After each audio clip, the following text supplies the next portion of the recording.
ایک آیہ مبارکہ آپ کے سامنے اس کا کچھ حصہ تلاوت کیا۔ اس میں اللہ تعالیٰ نے ڈائریکٹ حکم دیا ہے، فَانْکِحُوا، نکاح کرو۔ یہ ہو گیا حکم، اور یاد رکھ لیں کہ حکم فرض کے لیے ہوتا ہے۔ جیسے کہا نا اقیم الصلاۃ، نماز پڑھو، نماز فرض ہو گئی۔ جیسے کہا کتب علیکم الصیام، روزے فرض ہو گئے۔ وَلِلَّهِ عَلَى النَّاسِ حِجُّ الْبَيْتِ مَنِ اسْتَطَاعَ إِلَيْهِ سَبِيلًا، حج فرض ہو گیا۔ اسی طرح فَانْکِحُوا کا حکم آ گیا تو پھر نکاح بھی فرض ہو گیا۔ یہ جو آقا نے فرمایا نا صلی اللہ علیہ وسلم کہ النکاح من سنتی فمن رغب عن سنتی فلیس منی، کہ نکاح میری سنت ہے، تو سنت سے مراد یہ ہوتا ہے کہ نماز بھی حضور کی سنت ہے کیونکہ آقا نے ادا کی، حج بھی حضور کی سنت ہے آقا نے ادا کیا، روزہ بھی حضور کی سنت ہے آقا نے ادا کیا، تو اس درجے میں نکاح بھی حضور کی سنت ہے مگر فرض ہے۔ جب بندہ صاحب استطاعت اس کے قابل اور نان و نفقہ پورا کرنے کے کا اہل ہو جائے۔ اب بتانا یہ چاہتا ہوں، نکاح اللہ کی عبادت ہے۔ عبادت کسے کہتے ہیں؟ اللہ کے حکم کے ماننے کا نام، اللہ کی بندگی کا نام۔ جو اس نے کہا آپ اس کو مانیں، اسی کا نام بندگی، اسی کا نام عبادت ہے۔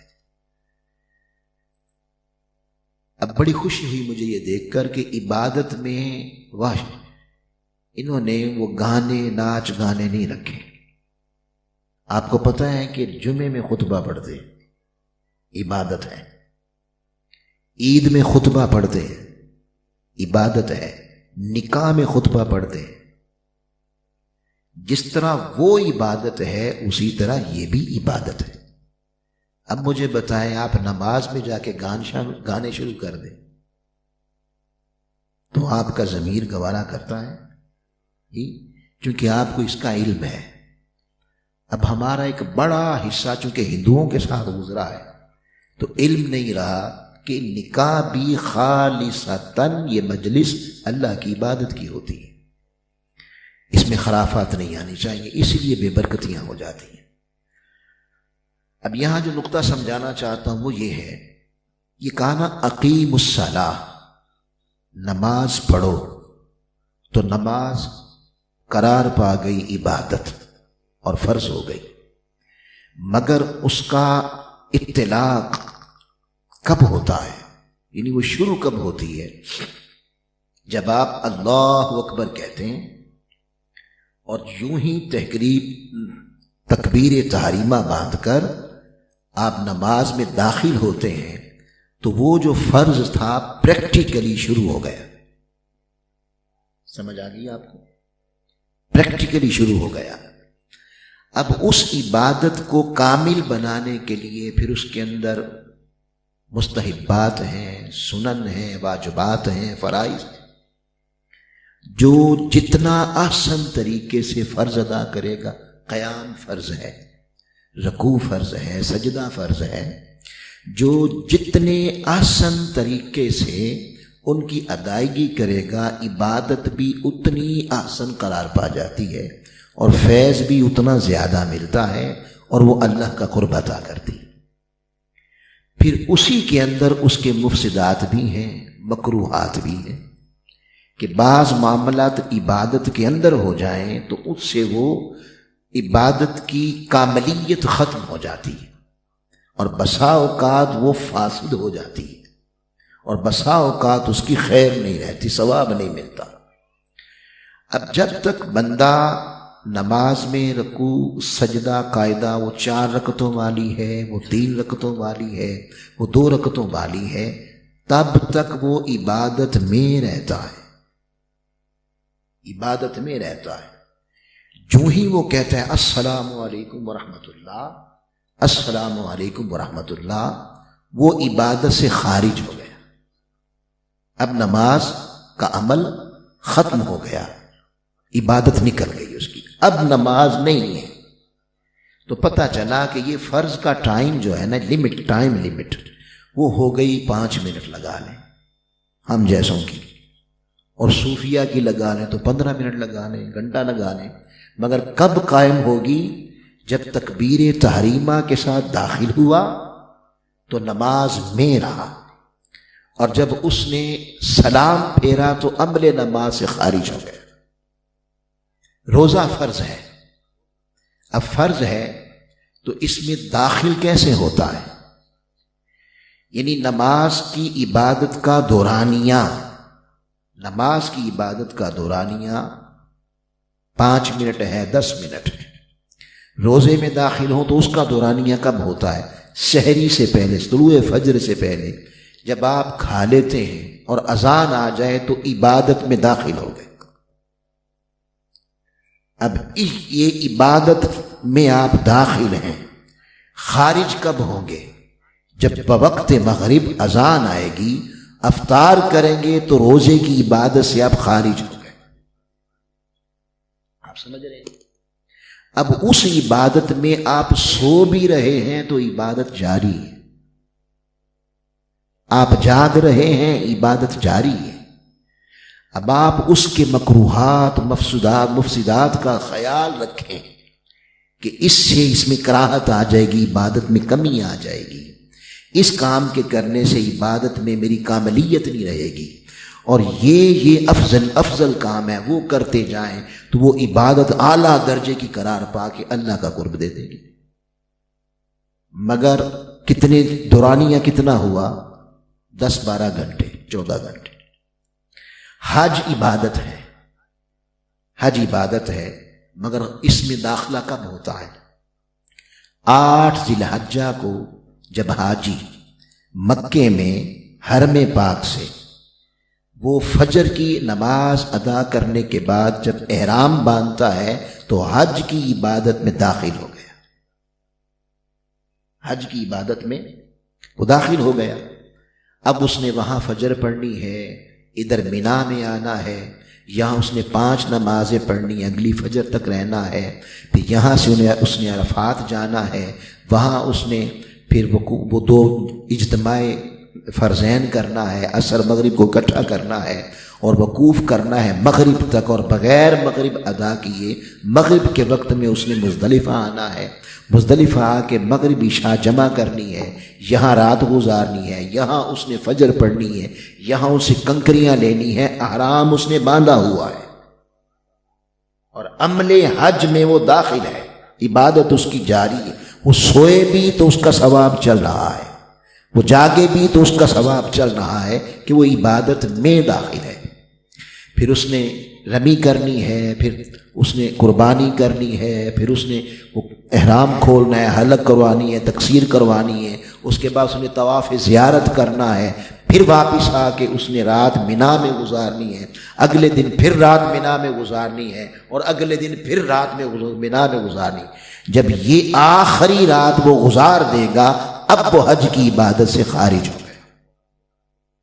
تو پتہ چلا کہ یہ عبادت 5 دن پر مشتمل ہے، یعنی 5 دن وہ عمل عبادت میں رہتا ہے، اور 5 دن وہ سوئے تو تب بھی اس وقت تک جب عبادت کا حیا کرے، جب اس عبادت کا لحاظ رکھے، جب اس کے کامل کرنے کے لیے اس میں ایسی چیزیں داخل نہ کرے کہ عبادت میں کمی آئے، درجے کم ہو، عبادت کمزور ہو جائے، یہ نہ کرے، اور اگر اچھے کام کرتا جائے، جو اللہ کا حکم وہ کرتا جائے، تو عبادت اتنی کامل ہو جائے گی کہ وہ اسے اٹھا کر اللہ کا قرب عطا کر دے۔ یہ بات آپ کو سمجھ آ گئی؟ نماز میں داخلہ کب ہوتا ہے؟ تکبیر تحریمہ کے ساتھ، اور خروج کب ہوتا ہے؟ سلام کے ساتھ۔ اس عبادت کا دورانیہ ٹھہرا 5-10 منٹ۔ روزے میں داخلہ کب ہوتا ہے؟ سحری کے ساتھ، اور خروج کب ہوتا ہے؟ افطاری کے ساتھ۔ یہ سارا وقت عبادت کا ہے۔ حج میں داخلہ کب ہوتا ہے؟ 8 ذی الحجہ کی فجر کو، اور خروج کب ہوتا ہے؟ 12 یا 5، اجازت ہے آگے 13 کو، 13 تب افضلیت ہے، اس وقت خارج ہوتا ہے۔ یہ عبادت کا دورانیہ ہوا 5 دن۔ کتنا ہوا؟ 5 دن۔ اب آ جائیں نکاح۔ کیا کہا؟ فن کے ہو نکاح کرو۔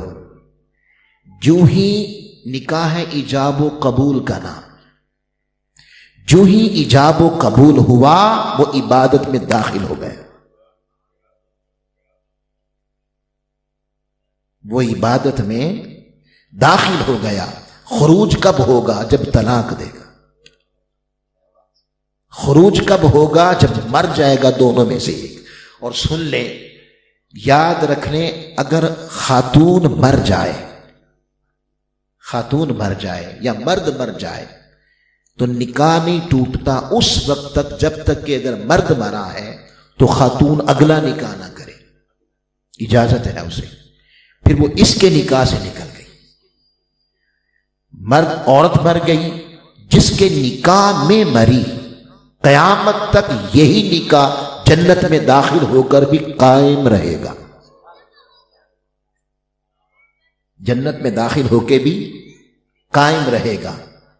تو پتہ چلا کہ یہ ایسی عبادت ہے، یہ اس وقت شروع ہوتی ہے جب آپ نے ایجاب و قبول کیا، عبادت شروع ہو گئی، اور اب آپ کا اپنا یہ ظرف ہے، اپنی مرضی ہے کہ اس عبادت کو آپ کتنی دیر کتنے آسان طریقے سے ادا کر دیں۔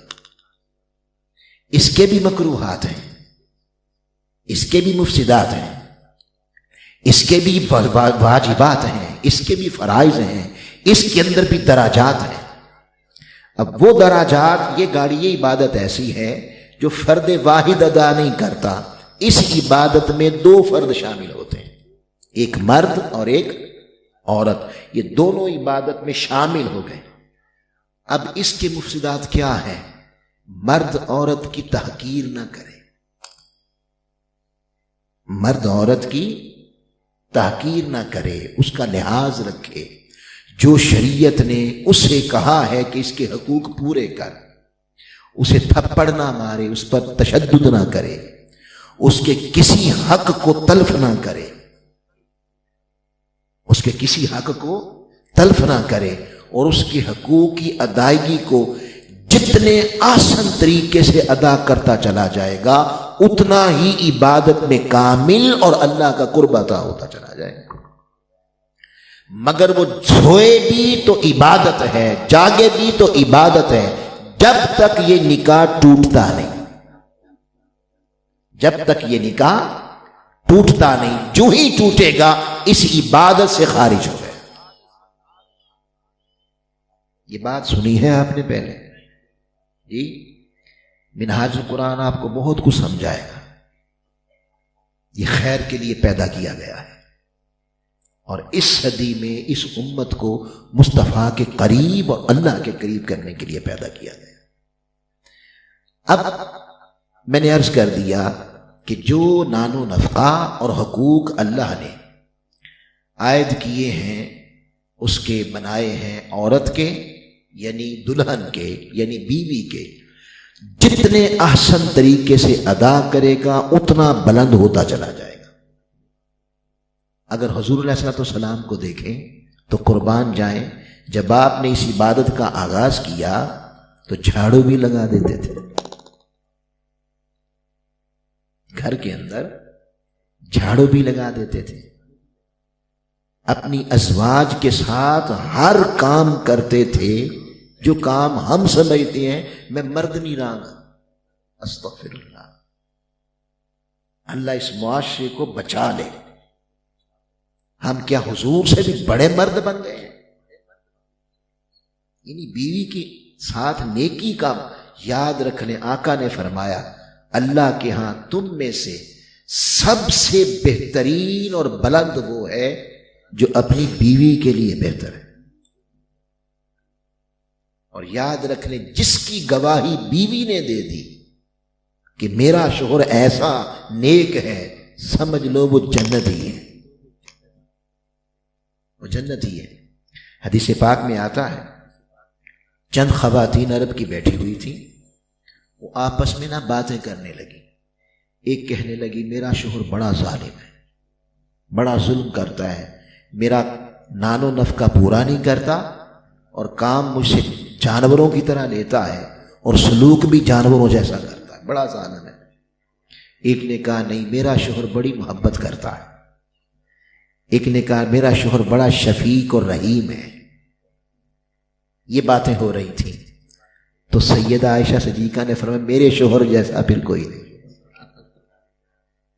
میرا شوہر جو ہے تمہارا تو ایک ایسا ہے نا، کوئی رحیم ہے، کوئی شفیق ہے، کوئی سخی ہے، کوئی نیکی کرنے والا، کوئی کچھ ہے، کوئی کچھ ہے، مگر میرا شوہر ان ساری خوبیوں کا اجتماع ہے.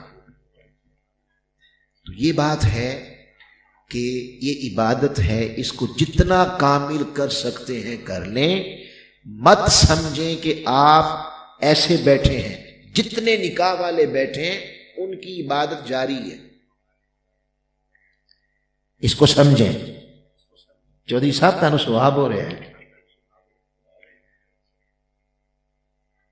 دیکھ لو پھر یہ گلاں تانوں دسنیاں سی کسے نے. پھر اس نے مقدس عبادت دے وچ کوئی غیر ایسا عمل کرنا چاہیے جڑا اللہ نو پسند ہی نہیں.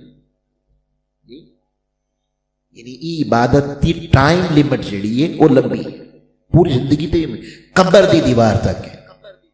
اچھا ضمناً ایک بات کردا جاواں، ضمناً یہ رشتہ وہ ہے، یاد رکھ لیں سب رشتوں سے مقدس، عظیم، عظمت والا اور سب رشتوں سے پاکیزہ رشتہ وہ ازواج میاں بیوی کا ہے. آپ کہیں گے وہ کیسے؟ وہ ایسے، یہ رشتہ اللہ نے جنت میں جوڑا. یہ رشتہ اللہ نے خود جنت میں جوڑا. یہ رشتہ جنت میں بنا. اور جوڑنے والا کون ہے؟ اب بتائیں کہ بڑا زیادہ مقدس وہ ہوا جو اس نے خود جوڑا. بھئی افضل دنیا ہے کہ جنت؟ جنت افضل ہے. یہ رشتہ بنا جنت میں. جب وہ میاں بیوی دنیا میں آئے، بقیہ جتنے رشتے ہیں وہ دنیا میں بنے. بقیہ جتنے رشتے ہیں دنیا میں بنے. جب بیٹا اور بیٹی پیدا ہوئے تو بیٹے کا رشتہ یہاں وجود میں آیا، بیٹی کا رشتہ یہاں وجود میں آیا. اس نے ماں کے رشتے کو وجود دیا، اس نے باپ کے رشتے کو وجود دیا، اس نے بہن بھائی کے رشتے کو وجود دیا. اب جتنے رشتے ہیں اس میں مامے آ گئے، چاچے آ گئے، تائے آ گئے، خالائیں آ گئی، جتنے رشتے ہیں وہ سب یہاں بنے. تو چونکہ یہاں بنے، دنیا کیا ہے؟ کل من علیہا فان. جب عمل فنا گزرے گا جو یہاں بنے سب فنا ہو جائیں گے.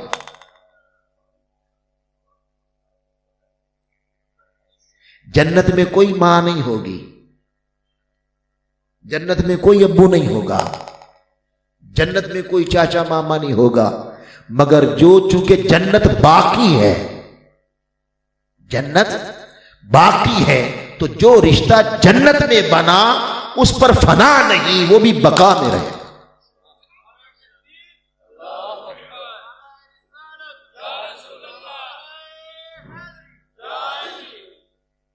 تو یہی رشتہ پلٹ کے وہاں چلا جائے گا. پھر آگے قربان جائے، اللہ کو اتنا پیارا رشتہ ہے وہ ہر مرد کو حضرت یوسف جیسا حسن دے دے گا. بھئی یہ بھی ہوتا ہے نا چاہت. دیکھیں اللہ تعالیٰ چاہتا ہے اس رشتے کو چاہت سے نبھایا جائے، ادب سے نبھایا جائے، اور ہر عورت کو جنتی حور سے کئی گنا زیادہ حسن دے دے گا. ہر عورت کو اگر وہ مقدس رشتے کی پاسداری کرنے والی ہوئی اور دونوں اس عبادت میں کامل ہو کے دونوں ہی جنت. یہ نہ ہو ایک ادھر کا ٹھیکہ لے لے اور ایک ادھر کا ٹھیکہ لے لے، ایسا نہ ہو. دونوں وہاں چلے جائیں. جب دونوں وہاں چلے جائیں کوئی نیا نکاح نہیں ہوگا، پھر یہ دونوں یہ جنت میں قائم رہے گا. تو میں عرض کر رہا تھا کہ یہ اتنی مقدس عبادت ہے. تو مرد کا کام ہے کہ وہ اس کے نان نفقہ کو پورا کرے، اس کی تمام ضروریات کو پورا کرے، اور عورت کا کام ہے، اب یہ بات یاد رکھ لیں، عورت کی تخلیق کا مقصد کیا ہے؟ عورت کیوں بنی؟ یہ اسلام کی بیٹیاں سنیں، وجود میں کیوں آئی؟ یعنی عورت کی تخلیق کا مقصود کیا ہے؟ اب میں یہاں ایک مثال دے دوں، مجھے بتائیں اس لائٹ کے بنانے کا مقصود کیا ہے؟ روشنی دے۔ اس مائک کے بنانے کا مقصود کیا ہے؟ آواز کو تھوڑی کو آگے پہنچائے۔ اگر روشنی نہ دے تو کسی کام کی ہے؟ جی آپ کیا کریں گے؟ اٹھا کے جسے آپ نے ایسے لٹکا کے عزت بخشی لی ہے، اٹھا کے گند پہ پھینک دیں گے۔ جب مقصد نہیں، جس مقصد کے لیے بنائی گئی ہے، جب وہ مقصد ہی پورا نہیں ہو رہا تو آپ قبول نہیں کرتے۔ اگر یہ مقصد ہی پورا نہ کرے اپنا، آواز ہی نہ جائے اس کی، تو کیا بتائیں آپ اس کو لگائیں گے؟ یاد رکھ لیں، جو جس مقصد کے لیے بنا ہے اگر اپنے مقصد کو فوت کر دے تو وہ یوں سمجھیں کہ ایک کیڑے کے برابر، نالی کے کیڑے کے برابر بھی اس کی عزت اللہ کے رسول کے ہاں نہیں رہتی، جو اپنا مقصد فوت کر دے۔ عورت کیوں بنائی؟ حضرت آدم کو پیدا کیا، حضرت آدم علیہ السلام کو جنت میں رکھا، وہ اداس ہونے لگے، انہیں غم آنے لگا، اداس پھرنے لگے، تو اللہ نے اس آدم کی اداسی اور غم کو دور کرنے اور اسے راحت، تسکین اور اس کے دل کو سکون دینے کے لیے حضرت حوا عورت کو بنایا۔ آپ سمجھ گئے کیوں بنایا؟ کہ یہ مرد کی تسکین کا باعث بن جائے، اس کے دل میں جو غم ہے وہ اس کے غم کو نکال دے، اس کی زندگی میں جو بے سکونی ہے اس کی بے سکونی کو نکال دے۔ یہ مقصود ہے عورت کی تخلیق کا۔ تسکنو الیہا، اس لیے بنایا تاکہ وہ اسے سکون دے، قرآن نے کہا تاکہ وہ اسے سکون دے، یعنی اس کو دیکھے تو اس کی روح خوش ہو جائے، اس کو دیکھے تو روح خوش ہو جائے۔ حضرت جمیلہ رضی اللہ تعالیٰ عنہ یہودیہ تھی، حضور کی بارگاہ میں بیعت کرنے لگی تو آپ کی ہاتھوں پہ مہندی نہیں تھی، تو آپ آقا علیہ السلام نے دیکھا تو فرمایا اپنے ہاتھوں پہ مہندی لگا لیتی کہ تیرے خوبصورت ہاتھ دیکھ کر تیرا مرد خوش ہو جاتا۔ آپ بات سمجھ رہے ہیں؟ چوہدری صاحب یہ چیزوں کی ضرورت ہے۔ تباہ ہو گیا مسلم معاشرہ اور تباہی مچا دی یورپ نے اور انڈیا نے، اور ہماری بہن بیٹیوں کے اندر اس نے ایک ایسا فساد ڈال دیا ہے کہ وہ اپنے مقام کو ہی بھول گئے۔ تو عورت کی تخلیق کا تو مقصد ہی یہ ہے کہ باعث راحت ہو، باعث سکون ہو، باعث غم کو دور کرنے والی اور افسردگی کو دور کر دینے والی وہ ہو۔ اگر وہ باعث راحت نہیں ہے اپنے مرد کے لیے، اگر وہ باعث سکون نہیں ہے اپنے مرد کے لیے، اور وہ پریشانی کا باعث بن رہی ہے، اس کا سکون چھینا ہوا ہے، اس کا اطمینان چھینا ہوا ہے، نہ اسے گھر میں سکون نہ باہر سکون، تو یاد رکھ لیں وہ چاہے نمازی ہے، وہ چاہے حاجن ہے، وہ چاہے عبادت گزار ہے، وہ چاہے تسبیحاں پڑھے، وہ کچھ کر لے، اللہ کے ہاں اس کی کوئی اہمیت نہیں۔ اس لیے آقا نے فرمایا جس عورت کا مرد ایک رات اس سے ناراض ہو گیا اور اس نے نہ منایا، جب تک ناراض رہے گا اللہ اور اس کے فرشتے اس پر لعنت کرتے رہتے۔ یہ کیوں ہے؟ اس لیے کہ اسے سکون کے لیے بنایا ہے، غم کے لیے نہیں بنایا، دکھ کے لیے نہیں بنایا، اس کے اندر غم کو اور بڑھانے کے لیے نہیں بنایا۔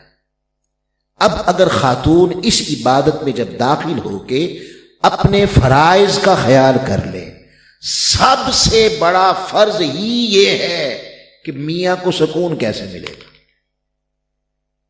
بھئی بنی اس لیے، سمجھے، بنی اس لیے، تو جب اس لیے بنی ہے تو پھر اس کو چاہیے کہ وہ اپنی خواہشیں اٹھا کے پھینک دے، مرد کی خواہش کو ایسے سامنے رکھے کہ بس اس لیے آقا علیہ السلام نے فرمایا یاد رکھ لے بناؤ سنگار، صرف شور کے سوا لیے ہے، نہ باپ کے لیے ہے نہ بھائی کے لیے۔ جو باپ بھائی کے لیے نہیں ہے وہ غیر کے لیے کیسے ہو گیا؟ اور کیوں ہے؟ اس لیے آقا نے فرمایا کہ جب تمہارا مرد صبح سے نکل کر شام تک اپنا محنت کرتا ہے، تمہارے حقوق کی ادائیگی کے لیے کرتا ہے، خون پسینہ کر دیتا ہے بیچارہ، جب وہ شام کو آئے تو اس چہرے سے ملو کہ سارے دن کی تکان ختم ہو جائے۔ اس چہرے سے ملو، خوبصورت بن کے بناؤ سنگار کر کے بیٹھو، وہ جو ہی آئے ساری تھکان اس کی ختم ہو جائے، اس کی تسکین کا، اس کی راحت کا، اس کے دل کے سکون کا باعث بن جائے، تو پھر کہیں گے ہاں یہ عورت ہے، یہ وہ عورت ہے جسے اللہ نے جس کے لیے بنایا تھا اسی مقصد پر رہی۔ میں نے بہت لمبی چوڑی تقریریں وہ نہیں چھیڑنا چاہا کہ بھی یہ فرض ہے تو یہ حق ہے تو یہ فرض ہے، بس مرد یاد کر لیں کہ اس کا حق پورا کرنا ہے۔ اور آپ نے فرما دیا جو اپنی بیوی کے لیے بہتر ہے اللہ کے ہاں سب سے بہتر وہی ہے، اور ادھر فرما دیا کہ تجھی تخلیق سکون کے لیے ہے۔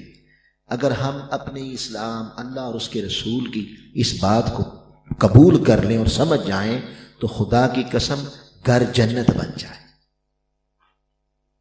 گھر جنت بن جائے۔ اب میں چند باتیں حضور علیہ الصلوۃ والسلام کی، چونکہ نیا آغاز ہے نا اور ہماری تربیت ہو گئی ہے، ہم مسلم معاشرے میں رہ کر بھی ہندو معاشرے کو فالو کر رہے ہیں، یعنی ہماری پوری تربیت فلم و ڈراموں سے انہوں نے کر دی ہے۔ سونیا گاندھی نے کہا تھا نا، سونیا گاندھی نے کہا تھا کہ ہم نے پاکستان سے 65 کی جنگ ہاری ہے، مانتے ہیں، ایک ایسی بڑی جنگ جیت لی ہے انہیں پتہ ہی نہیں چلا۔ وہ کیا ہے؟ ان کے اندر سے اپنی نبی کی تعلیمات چھین کر ہم نے خرافات ڈال دی، وہ ساری خرافات آ گئی۔ یہ مرد کا کہنا کہ رانو مرید، یہ کتوں آیا ہے؟ اتنی غیرت! اس سے بڑا بزدل شخص کوئی نہیں زمین پر جو کمزور پر ہاتھ اٹھائے۔ آقا نے فرمایا بہادر وہ نہیں، بہادر وہ نہیں جو کمزور کو مارے، بہادر وہ ہے جو کمزور کی غلطی کے باوجود بھی اسے معاف کر دے، یہ بہادری، اور صرف نظر کر دے اور سمجھ لے کہ اگر اس میں غلطی ہے تو میں کوئی فرشتہ نہیں ہوں، مجھ میں بھی غلطیاں ہوں گی۔ قربان جائیں آقا آپ کی شریعت پر اور آپ کی اداؤں اور آپ کے شفقت برے دامن شفقت پر حضور نے کیا کیا نہیں ہمیں سکھایا۔ آپ نے فرمایا چونکہ یہ 2 پہیوں والی گاڑی بھی ہے اور یہ عبادت 2 والی ہے، 2 کی ہوگی نا، تو اس میں فرمایا اب اس کو چلانا کیسے، اس کے فرائض کیا ہیں؟ فرمایا ہاں ایک دوسرے کی غلطی نہیں دیکھنی، اور بالخصوص یہ حکم مرد کو ہے کہ اپنی خاتون کی غلطیاں نہ دیکھو، ہو سکتا ہے اس میں خوبی بھی ہو۔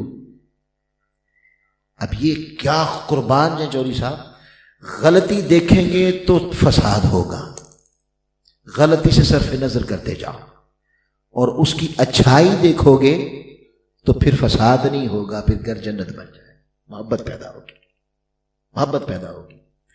ڈیل کارنیگی، یہ ایک عیسائی رائٹر گزرا ہے، یہ کہتا ہے آپ کسی کی تعریف کرنے میں اور اس کی خوبی کی تعریف کرنے میں اور اس کی خوبی بیان کرنے میں کنجوسی کیوں کرتے ہیں؟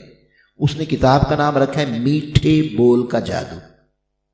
بھئی یہ جملہ کہہ دینا جناب آپ جو آپ نے یہ کمرہ سجایا کیا کہہ، بھئی سجایا نہیں اس نے، جب سجایا ہے تو آپ کیوں اس کا حق مار رہے ہیں؟ آپ اسے کہیں کہ آپ کا تاریخ، آپ کی کیا بات ہے، آپ کی یہ کمرہ آپ نے یہ. اب میں آپ کو اپنی ایک بات بتا یہ صرف اس لیے ہے کہ تربیت کے لیے. میں گھر جب نئی شادی ہوئی نا، نئی شادی قبلہ حضور کی، آپ کو پتہ ہے پھر ان کی کیا ڈسپلن ان کا کیا ہے، وہ زیادہ ہی ہائی ہے ڈسپلن، تو ان کی تربیت سے کچھ ڈسپلن کو ہم پسند کرتے ہیں. اب ان احادیث کی روشنی میں میرا عمل یہ تھا کہ میں نے گھر جانا ہے نا، گھر تو مجھے پتا ہے کہ یہ گند پڑا ہوا ہے، گند پڑا ہوا ہے، یہ ٹھیک اپنی جگہ پہ نہیں، یہ جگہ پہ، یہ جگہ پہ مجھے پسند نہیں آ رہا، مگر پھر میں تلاش کرتا ہوں کہ اپنی جگہ پہ ہے کون سی شے. آقا نے فرما دیا نا. پھر میں کہتا ہوں آپ نے جو یہ رکھی ہے نا چیز، یہ والی کیا کہہ، بہت خوبصورت لگ رہی، اتنے میں نے ساری سمجھ آ جاتی ہے، وہ 5 منٹ نہیں گزرتے ہر چیز اپنی جگہ پہ چلی جاتی ہے. تو کیا آپ کو فساد اور غصے کے سوا عورت پر غصہ نکالنے سے کچھ آپ کو ملتی؟ بزدل ہے وہ شخص جس کی باہر نہیں چلتی، وہ گھر آ کے اس پر چلاتا ہے. تو آقا نے فرمایا غلطیاں نہیں دیکھنی، غلطی وہ دیکھے جس میں غلطی اپنے اندر نہیں، خوبیاں دیکھنی ہے اگر اس عبادت کو کامل بنانا ہے. اگلی بات ایک اور حدیث سنانے لگا ہوں علامہ صاحب، یہ سب آپ کی اجازت سے ہے. بھی دیکھیں میں جہاں بیٹھا ہوں اس کا حق یہ ہے کہ میں ہر وہ بات بتاؤں جو آقا کی ہے، جو اصلاح کا باعث بنے، کسی کا گھر جنت بن جائے، تو اس سے بڑی بات کیا ہوتی ہے. اب یہ بات آپ نے سمجھنی ہے، صرف مردوں کے لیے بیان کر رہا ہوں. عورت میں اللہ نے ایک حص رکھی ہے، وہ حص چاہے وہ بیٹی ہے، چاہے وہ بہن ہے، چاہے وہ ماں ہے، چاہے وہ بیوی ہے، اس کے اندر اللہ نے یہ چیز رکھی نہیں کہ تیرے اندر یہ خامی ہے، یہ سن لے. اور یہاں فساد ہو جاتا ہے، لیکن ایک چیز ہی نہیں ہے اس کے اندر.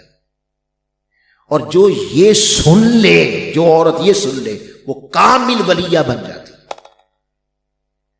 جس کے اندر اتنی طاقت آ جائے نا کہ وہ یہ سن لے کہ میرے اندر یہ خامی ہے، اگر یہ سن لے تو وہ کامل ولیہ بن جاتی. یہ اللہ نے عورت میں رکھی نہیں. آپ ماں کو کہہ کے دیکھ لیں، بیوی سے کیا لڑتے ہیں آپ. اب ماں کو کہہ دیں ذرا کہ آپ یہ نہیں کرتے ایسا، چتر ہی پہن گئے. کسی کو کہہ لیں یہ حص ہے. اب آئے قربان جائیں آقا کی ذرا ادا دیکھیں.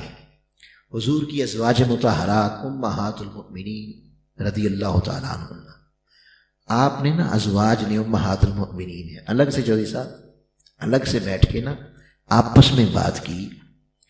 جو جہاں حضور کی امتیاں بھی تھیں، حضور کی صحابیہ بھی تھیں، حضور کی ازواج بھی تھیں، تو بحثیت ازواج انہوں نے صلاح کی آپس میں کہ جب بھی ہمیں کبھی موقع ملا نا حضور کے ساتھ خلوت کا، سب کو ہم پوچھیں گی یا رسول اللہ یہ بتائیں آپ کو اپنی بیویوں میں سب سے زیادہ پیار کس سے ہے؟ نا مشکل سوال جی، سب سے زیادہ پیار. اب عورت کی حص ہے کہ وہ کہتی ہے بس مجھ سے، میرا شوہر بس میرا، حص ہے. اور یہ وہ سننا ہی نہیں، اللہ نے حص ہی نہیں رکھی، وہ کہے میں تیرے نہ پیار ہی نہیں کرتا، بس ایتھی تے کام خراب ہو گیا. آپ نے اس کا حق مارا یہ بات کہہ کے کہ تم میں یہ کمی ہے، کوئی نہ مجھ سے تم سے پیار نہیں. آپ نے عبادت میں نقص پیدا کر دیا ہے، آپ نے اپنی عبادت کو مکروہ کر دیا ہے کہ آپ نے اس کی حق تلفی کی ہے. اس کی حق تلفی ہے کہ اس کی تعریف نہ کی جائے. امیر صاحب بڑے غور سے سن رہے ہیں ماشاءاللہ. تو انہوں نے کر لیا. اب آقا علیہ الصلوۃ والسلام قربان جائیں، پھر وہ تو تاجدار کائنات جی، حضور علم نبوت سے جان گئے کہ یہ سوال ہونے والا ہے. اب سنا تو رہا ہوں مگر اس کو سن کے سمجھ لیں. بس آقا علیہ السلام اس سے پہلے ہر بیوی سے ملے الگ. جیسے پیار کیا، محبت کی، اظہار کیا کہ میں تم سے بڑا ہی پیار کرتا ہوں، بڑا پیار کرتا ہوں، تو بڑی پیاری ہے، تو نے یہ کر دیا، تو نے وہ کر دیا، تو نے میری زندگی میں رنگ بھر دیے، تو نے میری زندگی کے سکون بھر دیا، راحتیں بھر دی، سارے غم میرے دور کر دیے۔ اتنا پیار کرنے کے بعد فرمایا یہ سفید پھول ہے ہماری محبت کی نشانی۔ بھئی کبھی پھول دیا ہے بیوی کو؟ یہ بھی دینا ہے۔ پھول دیا اور کہا کہ یہ شادی کے بعد اللہ پھول دیا اور ساتھ پکا کر لیا کسی کو نہ بتانا تمہیں سفید پھول دیا ہے، یہ پیار کی نشانی ہے۔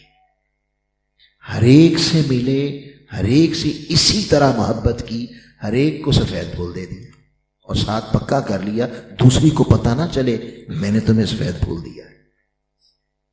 خلوت ہو گئی، اب وہ ساری بیٹھ گئی۔ جب بیٹھ گئی تو پوچھتی ہیں یا آقا، یا رسول اللہ صلی اللہ علیہ وسلم، کوئی سوال کرنا چاہتی ہیں؟ اب آپ کو تو پتا تھا، میں پوچھوں؟ کہنے لگی یا رسول اللہ یہ بتائیں آپ کو اپنی بیویوں میں سب سے زیادہ پیار کس سے ہے؟ آپ نے فرمایا سفید پھول والی سے۔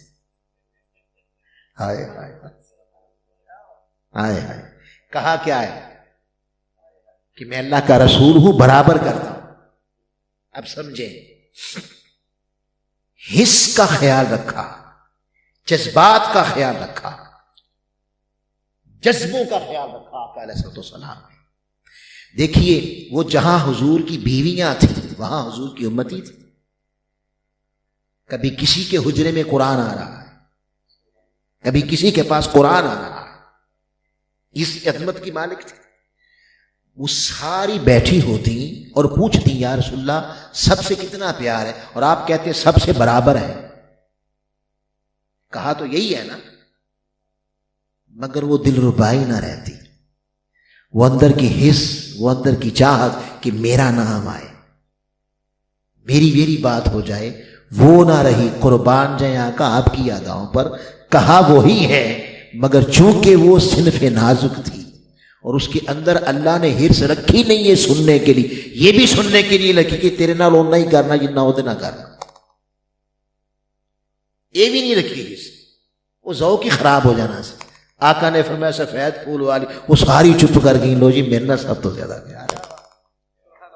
اگر ہم اس چیز کا خیال رکھ لیں تو خدا کی قسم آپ کی یہ عبادت دونوں کو اللہ کا قرب عطا کر دے گی، اور آپ کی یہ عبادت اتنی آسن ہو جائے گی، اتنی آسن ہو جائے گی کہ آپ کی زندگی، جیسے آپ نماز پڑھ رہے ہو، جتنی توجہ کامل ہو روح کو تازگی ملتی ہے، جتنی سجدے میں توجہ کامل ہو آپ کو سکون ملتا ہے، اسی طرح اس میں جتنی توجہ کے ساتھ آپ اس کو کامل کریں گے آپ کی ساری زندگی سکون، راحت اور گلزار بن جائے گی۔ میں اللہ کی بارگاہ میں امید کرتا ہوں اور اللہ کی بارگاہ میں دعا کرتا ہوں اللہ تعالیٰ اس دولہے کو، اس دلہن کو، آپ باتیں ہم نے سنا دی ہیں اور باتیں سن لینا کافی نہیں ہوتا، بس اللہ پاک ان کے دلوں کو وسعت دے دے، ایک دوسرے کو معاف کرنا۔ بھئی معاف کرنا اللہ کو پسند ہے نا، تو یاد رکھ لیں سب سے زیادہ حق بیوی کا ہے اسے معاف کیا جائے، سب سے زیادہ حق شوہر کا ہے کہ اسے معاف کیا جائے۔ اللہ تعالیٰ ان دونوں خاندانوں کو خیر عطا کرے، انہیں حاسدوں کے حسد سے محفوظ رکھے، اور یہ جو آج عبادت کا آغاز ہوا ہے یہ قبر کی دیوار تک عبادت آسان طریقے سے جاری و ساری رہے۔ اور میں خوشی محمد صاحب کو اور غلام مرتضیٰ صاحب کو دونوں کو 100 بار مبارکباد پیش کرتا ہوں کہ یقیناً ہم اللہ اور اس کے رسول کے نام پر برکت کا ایمان رکھتے ہیں۔ آپ نے اس رشتے کا آغاز اللہ اور اس کے رسول کے نام سے کیا ہے، انشاءاللہ اللہ دونوں جہان میں آپ کو برکتیں عطا فرمائے گا۔ وما علیہ